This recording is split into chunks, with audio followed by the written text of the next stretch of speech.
Саламатсыздарбы, ынтымакта назар апталык берүүсүнүн кезектеги чыгарылышы. Студияда Акылбек Орозматов. Адаттагыдай эле бул берүүдө өтүп бара жаткан жумадагы эң маанилүү делген окуяларга кеңири назар салмакчыбыз. Бүгүнкү чыгарылышыбызда Каргашалуу июнь окуяларына 5 жыл. Ош шаарындагы эскерүүгө эмне үчүн бийликтен эч ким келбеди?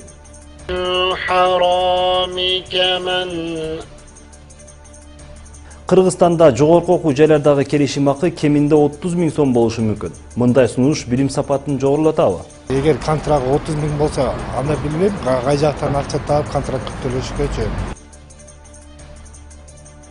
Өспүрүмдөр арасындагы рекетчилик өз ара келишимдин айынан жоюлбай келеби? Келтек деген жак ошол коркканынан эмесин көтөрүп атат проблеманы. Каргашалуу июнь окуяларына 5 жыл. Бул жума Ошто июнь окуясынын курмандыктары эскерилди. Мындан 5 жыл мурунку окуяларда шейит кеткендердин жакындары жана жергиликтүү бийлик, шаардагы мекеме ишканаларынын жетекчилери Ош шаарындагы энелердин көз жашы эстелигине гүл чамбар коюшуп, Куран түшүрүштү. Каргашалуу окуянын келип чыгышына тынч элдин жай турмушун бузуп, өз кызыкчылыктарын бийик койгондор күнөө экендиги айтылып келет. 5 жылдыкты эскерүүдө жакындарын жоготкондор бийлик төбөлдөрүнө нааразычылыгын билдирди. Анткени эскерүүгө бир да депутат, өкмөттөн же президент аппаратынан жетекчи келип катышкан жок. Тургундар биз шайлоо учурунда гана керек экенбиз деп өкүнүчүн билдиришти.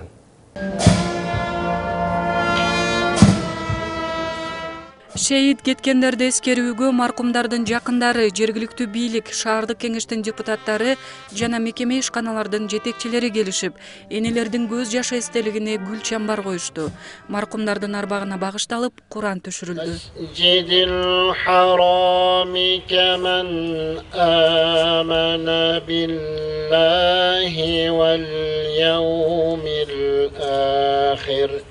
Эки улуттун өкүлдөрү кылымдардан бери бир үй бүлөдө ынтымакта жашап келген. Июнь окуясынын келип чыгуу себептери эл аралык жана мамлекеттик комиссия тарабынан изилденип, коогалаң тынчтыкты бузууга кызыккан тараптардын айынан келип чыкканы аныкталган. Мындай маалыматты айткан кала башчысы эки улуттун ортосундагы ынтымактуу мамиле мындан ары да өчпөй турганын баса белгиледи. Убакыттын өтүшү менен элибиздин акылмандыгы, туруктуулугу баарын жеңип чыкты десем туура болот. Кечээ эки жээкке чыгып калган эки элдин өз ара мамилеси бүгүн мурдагы калыбына келип, ынтымакташкерлик менен чогуу жашап жаткандыгы албетте бизди кубандырбай койбойт. Мындан 5 жыл мурунку окуя эки улуттун ортосундагы жек көрүү мамилесинен же ичара келишпестиктен келип чыккан эмес. Аны ошол мезгилдеги өзбек-кыргызды, кыргыз-өзбекти калкалап, бири-биринин жанын сактап калганы далилдеп турат. Демек, мындан ары эки улуттун мамилесине от жагуу үчүн көрүлгөн аракеттерге көңүл бурбай, эки улуттун ортосундагы биримдикти сактап калуу керектигин өкмөттүн өкүлү Сооронбай Жээнбеков белгиледи. Жалпы Кыргызстандын элинин аракети менен ошол каргашалуу окуя кыска мөөнөттө токтотконго мына мүмкүнчүлүк түзүлдү. Эң негизгиси карапайым эл бири-бирин тыйып, бири-бирин койдуп, бири-биринин жарасына, бири-бирине көңүл айтып, кыргыз менен өзбек бирге жашаган көчөлөрдө, кварталдарда, айылдарда ушул жаңылык уланышына жол берилген жок. Шейит кеткендерди эскерүү иш-чарасында жогорку кеңештин бир да депутаты көрүнбөдү. Эл өкүлдөрү шайлоо учурунда гана көрүнүп, бүгүнкүдөй маанилүү күндө эскерүүгө келбегени өкүнүчтүү экенин мындагылар айтышат. Ошону ортодой болдук. 5 жыл мурун ыйлап өзүбүз сыртап отурсаган депутаттын шайлаган. Жакынын жоготкон энелер эл өкүлдөрүнө нааразы болуп жатса, жогорку кеңештин депутаты Жылдыз Жолдошова эскерүүгө келбей калганына жергиликтүү бийлик өкүлдөрү себепчи экенин билдирди. Анткени мэриянын өкүлдөрү депутаттарга иш-чара саат 10-до башталат деп жабырлануучуларды 8-ге чакырган. Мен баары билет болчу менин келгенимди. Баары билет болчу. Жок, айтып койбойсуңар 8:30. Айтып коюш керек да. Уят да ушунун баары. Иш-чаранын аягында жергиликтүү бийлик өкүлдөрү жана жетекчилер тополоңдо жабыркаган үй бүлөлөргө барышты. Коогалаңда жакындарынан айрылгандардын абалы менен таанышып, маркумдарга багышталып Куран түшүрүлдү.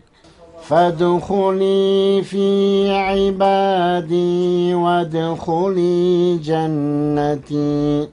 Мындан 5 жыл мурунку окуядан кийин улуттук биримдикти камсыз кылуу, этностор аралык процесстерди калыптандыруу жана коомду ынтымакташтыруу боюнча 2011 жылдын январь айында Кыргыз Республикасынын улуттук саясаты боюнча мамлекеттик концепция кайрадан иштелип чыккан. Анын негизинде өлкөбүздүн баардык аймагындагы мекемелерде улуттар аралык биримдикти чыңдоо максатындагы иш-аракеттер жүрүп жатат. Мырзайым Жаныбек кызы, Адина Дусумбетова, Айбек Беделбеков, ынтымак. Кыргызстанда жогорку окуу жайлардагы келишим акы кеминде 30 000 сом болушу мүмкүн. Төлөмдү көтөрүүнү Билим берүү министрлиги менен Монополияны жөнгө салуу агенттиги сунуштап жатат. Демилгечилер келишим акыны жогорулатуу менен билим сапатын көтөрө алабыз дешүүдө. Ошондой эле коррупциялык схемаларды жоюуга да таасирин тийгизе алат. Талдоочулар келишим акы 2 эсе көтөрүлө турган болсо, жогорку окуу жайга тапшыргандардын саны кыскарып, билимге ынтызарларда окубай калышы ыктымал деп баалашууда. Ал эми дагы башка адистер келишим акыны 30 000 көтөрсө да, билим берүүдөгү коррупция токтобойт дейт. Кененирээк кабарчыбыз Назгүл Ахунова баяндайт. Билим берүү министрлиги менен Монополияны жөнгө салуу агенттиги жогорку окуу жайлардагы контрактты кеминде 30 000 сомго көтөрүүнү сунуштап жатат. Демилге билим сапатын жогорулатууга жана коррупциялык схемаларды жоюуга багытталган. Акы көтөрүлө турган болсо, студент окуудан четтеп калуудан коркуп, тырышып окуйт жана берген акчасына жараша билимди талап кылат. Жаштардын билим алуу сапаты жылына сапат эмес саны эле көбөйүп келаткан. Ошону да биз азыр эң бир көйгөйлүү маселелердин бири катары коюп, билим берүү тармагы боюнча биз азыр жаңы бир подход сунуштап атабыз. Ушу билим берүүнү баягы санынан сапат көтөрүү боюнча ажообуздун койгон бизге тапшырмасы бар. Азыр долбоор өкмөткө жиберилип, ушул айдын 23-үндө каралышы күтүлүүдө. Эгер анда колдоо табыла турган болсо, алгач борбор каладагы 5 жогорку окуу жайда сыналат. Натыйжалуу боло турган болсо, өлкө боюнча ушул сумма киргизилет. Бирок ата-энелер менен абитуриенттер дароо эле 2 эсе көтөрүү азыркы шартта туура келбесин айтып каршы. Биздин эл көтөрө албайт го. Азыр мына көрүп атасыңар, ишканалар иштебейт, зарплаталар мизерный аз. Анан билбейм азыр. Менин да уже бир кызым окуган атат азыр. Ошол окуса, эгер контракт 30 000 болсо, анда билбейм, кай жактан акча таап контракт төлөшкөчү. Жок, мен үй бүлөм көтөрө албайт. Мен ойлойм, Кыргызстанда ар бир үй бүлө көтөрө албасы керек. Мен үй бүлөмдү кыйналдыргым келбейт. Мен өзүм контрактка төлөп, өзүм мындай обученияга өзүм төлөгүм келет. Анан кийин дагы бир 30 000 эгер көтөрсө, мага деле жаман, үй бүлөмө деле мындай жакшы эмес да.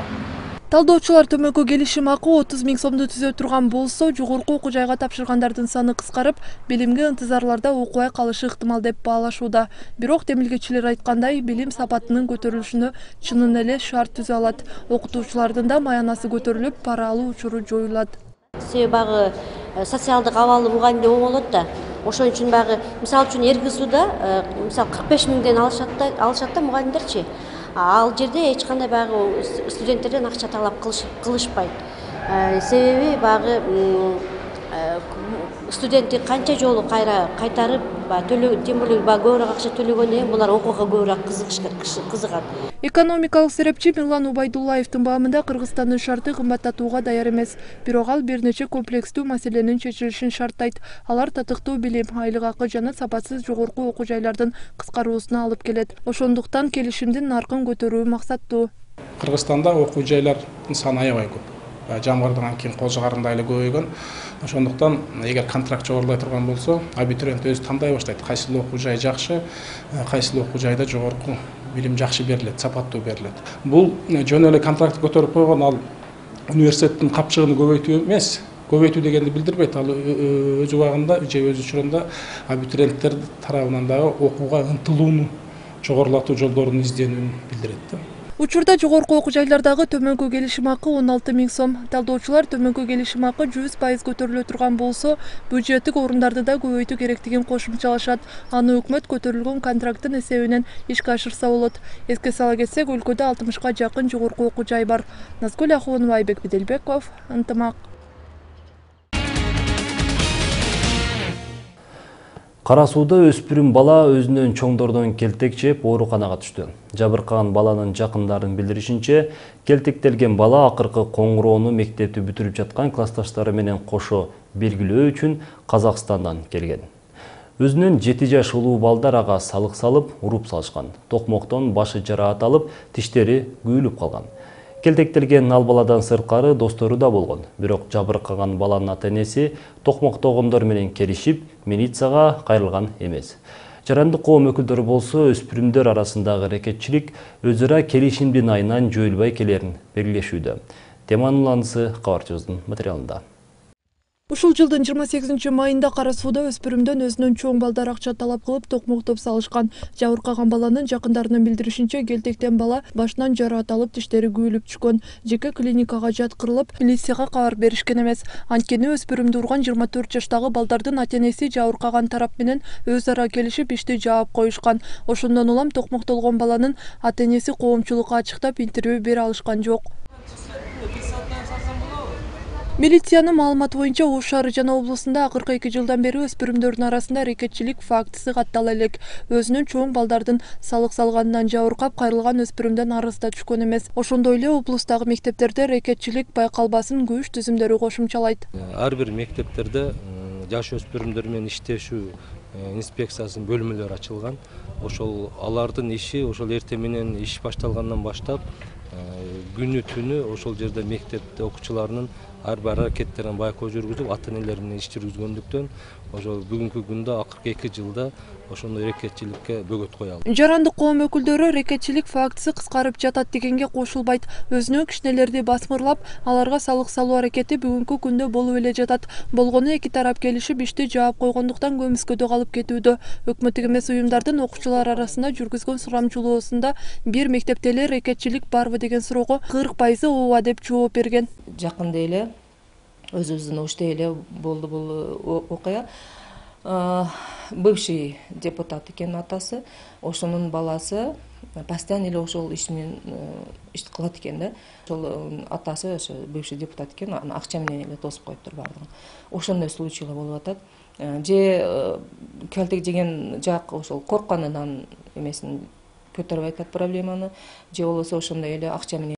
Өкмөттүк эмес уюмдардын маалыматы боюнча 100 баладан 20% рекетчиликтен жабыркап, оор абалда бейтапканага түшөт. 30% өзүнөн чоңдордон коркуп, аларга салык төгүүгө киришип кетет. Салыктын суммасы 5 сомдон башталып, 5000 сомго жетет экен. Өкүнүчтүүсү 4% өзүнөн чоңдордон жабыркаганын эч кимге айта албай, акыры суицидке барат. Талдоочулар рекетчиликке барган балдардын үй бүлөлөрү өзүнө ток, аракештикке берилген же мигранттардан дешет. Биринчи учурда ата-эне баласына караш керек. Анан мектеп жетекчиси, класс жетекчиси менен мектепке келип чогуу иштеп, анан инспектор ИДМ сотрудниктери менен ошо чогуу үчөө тең иштесе, анан буга ошо мамлекет тарабынан мындай жардам болуп, ошол инспекторлорго дополнительный дагы бир күчтөрдү берип, давайте ошо жерлерде ошол түшүндүрүш иштерден тышкары үй бүлө менен отдельно иштегиле деп туруп, ошо дополнительный бир эме бериш керек. Милиция Ош шаарында 2 жылдан бери рекетчилик фактысы катталбады десе, бул жаатта иш алып барган бейөкмөт уюмдар акыркы 3 айда эле 2 учур катталып, аларга кайрылганын билдиришти. Эскерте кетсек, 2012 жылы Базар Коргон районунда 11 класстын окуучулары өзүнүн 1 класс кичине балдардан акча талап кылып, токмоктолгон балдардын бирөөсүнүн өмүрү кыйылуусу менен аяктаган болчу. Назгүл Ахунова, Айбек Беделбеков, Ынтымак. Өткөн аптада вице-премьер-министр Дамира Ниязалиева Баткен облусуна барганда, мектеп окуучулары жайкай салуу учурунда бара турган 2 лагерь окуучуларды кабыл алууга даяр эместигин айтып, жетекчилерди сынга алган болчу. Ал эми Ошто мектеп курагындагы 56 000 бала болсо, анын 3 000ге жакыны гана быйыл жайкы лагерде эс алат. Шаардагы жалгыз жаштык лагери быйылда ишмердүүлүгүн жүргүзбөй турган болду. Облустук кесиптик кошуунга караган жеткинчек лагери 5 агым жүргүзүп, 1000ден ашык баланы кабыл алат. Билим берүү башкармалыгы уюштурган мектеп алдындагы лагерь дагы 1000ге жакын баланы эс алдырат. Бирок ал менен шаардагы мектеп курагындагы балдардын баарын жайкы лагерь менен камсыздоого болбойт. Теманын уланысы кабарчыбыздын материалында. Азыр жайкы каникулдун алгачкы күндөрү башталып, балдар эс алууну мында өткөрсөм деп кыялданып жүргөн чагы. Жайдын аптаптуу күнүндө балдардын көпчүлүгү лагерге барып, ал жерде жаңы достор менен көңүлдүү өткөргүсү келет. Бирок баарынын эле самаганы орундала бербейт дейт Бегим Айт. 3 жылдан бери лагерге барып, ойноп, эс алгым келген эле. Ошондо 3 жылдан бери аракет кылган элем. Эми быйыл көрөбүз лагерь кандай болот экен. Ошол быйыл дагы аракет кылам. Эгер лагерге өзүңүздөр деле билесиздер, орун жетишсиз, квоталар жетишсиз болгондуктан ошондо келишпей калаттым эле. Анан быйыл да кичине аракет кылып, лагерге келишип, лагерде үмүт тилектер бар. Быйыл барбай кала турган болсок, лагерди эми жаль, что көрбөй калабыз да. Ош шаарында мектеп курагындагы 56 000 бала болсо, аларды кабыл алган бир да жайкы лагерь жок. Шаарга караган жалгыз жаштык лагери быйыл да ишмердүүлүгүн жүргүзбөй турган болду.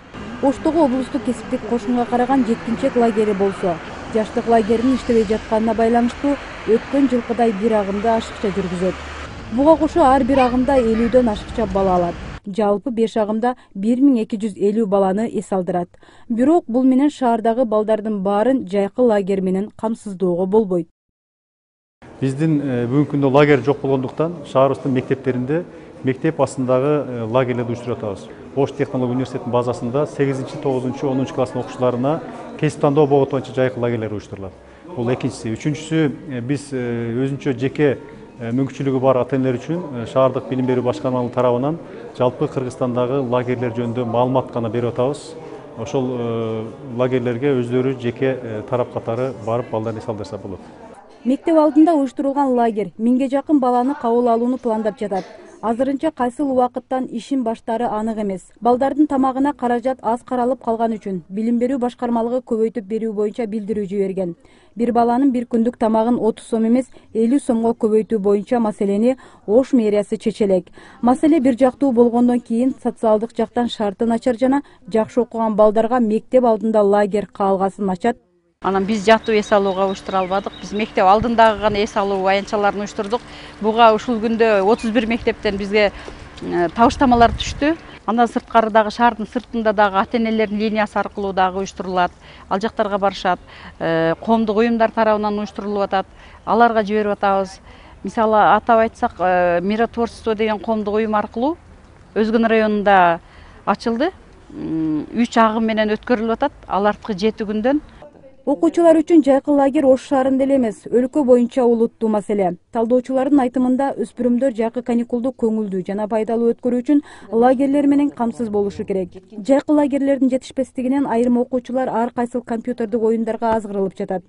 Мамлекеттин казынасындагы каражат жетишсиз болгондуктан башка жолдорун кароо керек. Мен ойлойм, конкреттүү эле жолу бул бүгүнкү күндө жеке ишкерлерге кайрылышыбыз керек. Баягы магазин ачып бербей, ресторан ачып бербей, эмнекен бир детский балдардын да лагерин ачкыла, жакшы сервис түзүп бергиле депчи. Мен ойлойм, эгерде жеке ишкерлер деле жакшы балдардын лагерин ачып, жакшы сервис түзүп берсе, ата-эне баласын сөзсүз берет деп ойлойм. Бирок жеке лагерлердин акчасы кымбат болуп, көпчүлүк ата-эненин капчыгы туура келе бербейт. Андыктан талдоочулар жеке менчик лагерлерди уюштурган ишкерлерге салыктан бошотуп, аларга колдоо көрсөтүү менен баасын төмөнүрөөк кылууну көзөмөлдөсө болот дешет. Назгул Ахунова, Надырбек Боронбаев, Ынтымак.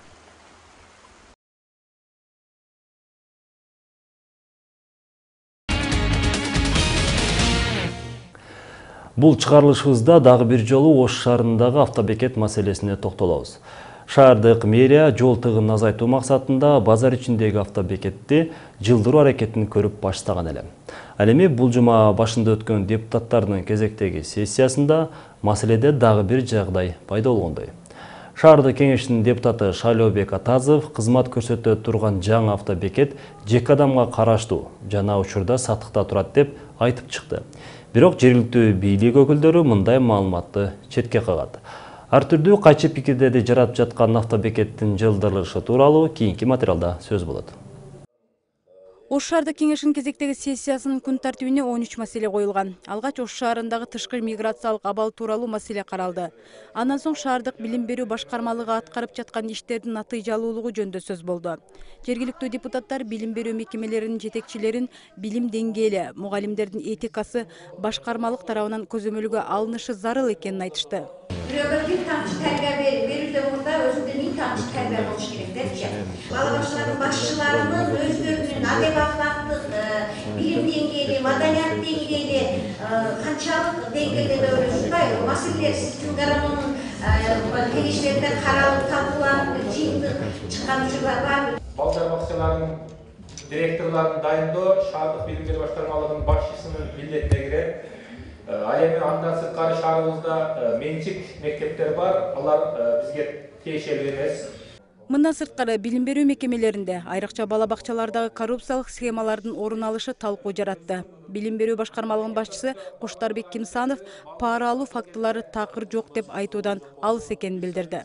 Мына ошол коррупциялык элементтер менен күрөшүүнүн үстүндө биз шаарыбызда Ош шаардык прокуратурасы менен ошондой эле ички иштер башкармалыгы менен тыгыз байланышта иш алып барып, жана тиешелүү далилдер аныкталып, анын үстүнөн тиешелүү иш козголгон жана маселелер сотто каралып жаткандагы далилдер бар. Андан соң эл өкүлдөрү сессияда каралуучу негизги маселеге өттү. Маселе базар ичиндеги автобекетти жылдыруу демилгеси болду. Айрым эл өкүлдөрү жаңы автобекетте шарттын жоктугун айтса, дагы бири айдоочуларга эле эмес, жүргүнчүлөргө да кыйынчылык жараларын айтат. Анткени ишке кирер алдында турган автобекет аркылуу кээ бир аймактарга каттоого жол тескери болуп, көп чакырымды басып өтүүгө туура келет. Бул тууралуу Ош шаардык кеңешинин депутаты Шайлообек Атазов айтат.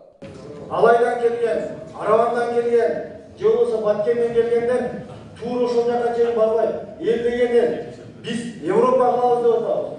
Элдин бүгүнкү күндө менталитети, аң сезими жетти ошого. Алайдан туура достукка барып турган биздин мына борбордук базарга келебиз. Бир нерсеге таяналы. Элдин менталитети, мен элибиздин менталитети менен мындан да чоң нерсе жасоого болот деп эсептейм.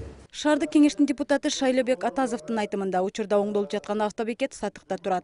Эл өкүлү автобекетти мэриянын балансына өткөрүү керектигин айтты. Вице-мэр Кутманалы Абдрахман уулу автобекет стратегиялык объект экенин билдирди. Мен сизге суроо берип атам. Бүгүнкү күндө сатыкка коюлуп турабы ал? Андай маалымат менде жок. Ал мамлекеттик ишкана деп акча алып аталат. Ошол ишканада да андай маалымат сатылат. Бул вокзалдын келечегине ким кепилдик берип алат, мамлекеттик болуп калат деп. Бүгүн айтат, сайтта турат деп атат, сайтта сатылуучу тизмесинде турат деп атат. Биз ушуну тактап туруп, тактагандан кийин менимче жылбоо маселесин карашыбыз керек. Эртең биз жылдырып алгандан кийин ал жеке менчикке өткөндө бир жеке адамдын рызыгына ойноп калбайлы. Автобекетти жылдыруу маселеси бир топ жылдардан бери көрүлүп келет. Анткени дүйнөлүк практикада базар ичинде автовокзал жайгашпайт. Мындай көрүнүш бир гана Ош шаарында. Демек автобекетти жылдыруу зарыл болгондуктан шаардык мэрия жүргүнчүлөргө жана айдоочуларга шарттарды түзүп жатат. Шаардагы жол тыгынын азайтуу максатында көрүлгөн демилге депутаттардын көпчүлүгүнүн колдоосуна татыды. Турбайсыңарбы? Бул качаттан бери эле келе жаткан маселе чечиш керекпиз болмакты. Чечиш керек менен колдойбуз мына жылдырыш керекпиз, маданияттуу жашаганга коюш керекпиз, өтүш керекпиз. Бул уже жетилип бышкан тамак. Каражатыбыз жок мезгилде пайдаланалы деген сөз болуп атат. Бирок мына Шайлообек Карабековичтин айткан сөзүн дагы колдоймун. Себеби бул жерде комплекстүү ой жүктүү керек. Дүйнөдө шаар куруу деген өзүнчө бир чоң илим бар. Ошол жерде ошол транспорттук артерияны азайтуу үчүн сөзсүз түрдө сырттан келген машиналарды сыртта кармап, андан кийин шаардын ички транспортуна жол ачып бериш керек. Автобекетти жылдырууну туура көрүп жаткандарды каршы тараптар шаар жетекчилерине жагынуу деп баалап, кайым айтышууну жаратты. Бул жерде достордун маселеси чечилбеш керек. Бул жерде шаардын элинин маселеси чечилиш керек. Бул жерде досторду бири-бирибизди колдобойлу. Бул автовокзалды 150 сотрудник милиция менен көчүрүү деген бул мыйзамсыз нерсе. Эмне 150 бир ай 2 ай турат дейсиңер, эмне шофёрлорго күч колдонуп алат? Эмне деген нерсе бул? Жооп берип коеюн. Ошол жерлерден азыр шаарда 10 ишчиден отправка болот. Отправка болуп атышы өзү мыйзамсыз нерсе. Уште көчүрүү деген түшүндүрбөйт. Ошол жердеги тартип маселесин көзөмөлдөйт деген. Запчас базар деген болуп атат. Дагы деле запчас базар частный болуп. Давайте темага сүйлөйлү. Мына бүгүнкү тема автовокзал. Тема болсо эмне үчүн мини автовокзалдарды ачпадыңыздар? Мына ушундай кайчы пикирди жараткан сессиянын аягында шаардагы номер 1 автобекетти жылдыруу жөнүндө токтом кабыл алынды. 38 депутаттын 3-өө каршы, калганы макул деген добуш берди. Бирок качан көчүрүлүшүн шаардык кеңеш тактаган жок. Белгилей кетсек, Ош шаардык жана облустук автобекет ишке кирсе, калаадагы жол тыгынын 30-35%га кыскартат. Мекемеден жылына 600 000 сом бюджетке түшүп турат. Адина Досумбетова, Айбек Биделбеков, Ынтымак. Кыргыз, өзбек, орус, казак бир үй бүлө. Кара суунун Нариман айыл өкмөтүндөгү жашаган Ашырбек Халиков көп улуттуу жана ынтымак үй бүлө курганы менен сыймыктанат. Азыр анын казак, өзбек, күйөө баласы жана орус келини бар. Каарманыбыз өмүрлүк жары менен баш кошконуна 36 жыл болду. Ынтымактуу үй бүлө тууралуу кабарчыбыздын материалында. Халиковдор Нариман айыл өкмөтүндөгү эң үлгүлүү үй бүлөлөрдүн бири. Алардын бүлөсүндө 5 улуттун өкүлдөрү бар. Жана ынтымакта бири-бирин түшүнүп жашап келишет. Ашырбек Халиков 1970-жылдан бери Ошто жашайт. Ал 30 жыл текстилде кызмат кылган. Ал жерде иштеп, үй бүлө күтүп 4 балалуу болгон. Негизи үйдө бардык нерсе семьянын түптөлүшү ата менен энеден. Ата менен эне туулуу тарбия берсе, балдар аябай мындай толеранттуу болуп, чыдамкай болуп, анан түшүнүктүү болуп өсүшөт. Биздин балдардын бардыгы выше образованный. Анан өзүбүз дагы мен средний технический образование. Азыркы күндө мен тибетский медицина менен заниматься этип, азыркы күндө мен тибетолог врачмын. Ашырбек Халиковдун биринчи күйөө баласы кыргыз болсо, кийинкилери өзбек жана казак улутунан. Бардык майрамдарда күйөө балдары келишип чогуу тосушат. Халиковдордун үй бүлөсү үчүн улут, жаш жана бийлик мааниге эмес. Негизгиси туура түшүнүп, таза сезимдер болуусу жетиштүү. Унака каршылыган болгон эмес, жичи азгына башыда болгон. Башкача экен, анака экен, мунака экен, мындай экен, секен, Кудайга шүкүр, жакшы эле. Секен али билалашып karşıyla yengip, yaxşı tinç tatlı, azman internasyonal oila, hammamiz toplanıp, hamma Qirg'izcha, o'zbekcha, o'rischa har xil tilda gaplashaveramiz. O'zini xohishi, o'zini maqsadi. Endi ota-onani ham hurmat qilish kerak, ota-onani gapini ham qilish kerak. Endi o'zlari yoshlarga maslahatim, birinchi o'chirda o'zini yuragiga quloq solsin. Жалгыз уулу 3 кыздын арасында чоңойгону менен чыныгы эр жигит болгонун айтышат. Үйүндө кызмат кылып жүргөн келини болсо, орус кыз. Жогорку окуу жайда окуп жүргөн кезинде 2 жаш жактырышып, анан үйлөнүшкөн. Апасы Кундуз эже башка улуттагы келинди тарбиялаш түйшүк жаратпаганын айтат. Карындашчылыктарыбыз баары эле неме болуп, 5 мал намаз окусаң, кантип оруска үйлөнөсүң деп ошентип кылышкан. Эми сүйүп калганда мени биз каршы чыга албайбыз экен. Сүйүп калгандан кийин ошо келинди алдык, жакшы келинбиз. Эми мен өзүм үйрөттүм да, калды салттарыбыз баардыгын үйрөттүм да, мал саганды, нан камыр кылып, нан жабышты, мындай тамактарды баардыгын үйрөтүп, неме кылып койгон. Гүлдөй кылып баары жогун тамактарын жасап, мантып неме кылат, меймандарын жакшына күзөтүп берет. Алгач Ашырбек мырза тарабынан каршылыктар болгон экен, бирок кийин алардын сүйүүсүн көрүп, тойго уруксаат берген. Екатерина келин болуп келгенден 1 жыл өтүп, ислам динин кабыл алган. Азыркы күндө 5 мал намазын калтырбай окуйт. Өзүм калган менен жолук салып, исламга уга чейин кызыкчу элем. Ошондо эле намаз китептерди окуйт элем, кызыгат элем, анан кыргыз кылгандан кийин анан кызыгып көбүрөөк жолукка кирдим. 9 жыл болду бизге. 4 балам бар. Чоң кыз, 3 уулум. Биринчи каршылык жыл болду. Анан ол каршылыктарды жеңип, бактылуу болуп жашап атабыз. Халиковдордун үй бүлөсү майрамдарда топтолгондо өзгөчө дасторкон салынат. Себеби ар бир улуттун тамактарын, каада салттарын сыйлоо керек дейт каарманыбыз.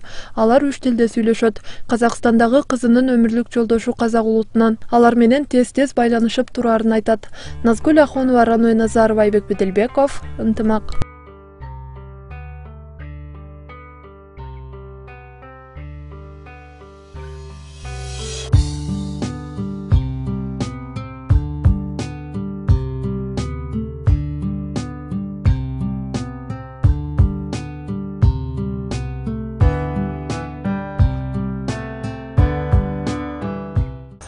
Сиздер жарым саат бою назар апталык берүүсүн көрдүңүздөр. Бүгүн кызматыңыздарда мен Акылбек Орозматов болдум. Дем алыш күнүңүздөр ийгиликтүү өтсүн.